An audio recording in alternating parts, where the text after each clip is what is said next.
Tiba saatnya di lapar nular. Saya kekenyangan, Anda kelaparan. Ini pas gue datang masih hangat banget, masih panas banget ya. Pangsitnya ya, gue suka dia punya bungkusannya juga rapi guys. Mantep bro. Crispy banget bagian depan tepungnya tuh. Tuh. Ini sih dari jenis mie nya gue udah suka nih ya. Takis bos.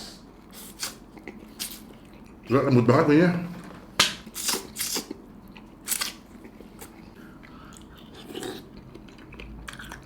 Ini pangsitnya kita coba.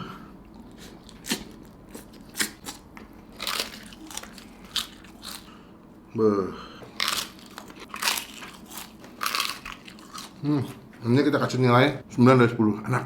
Komen di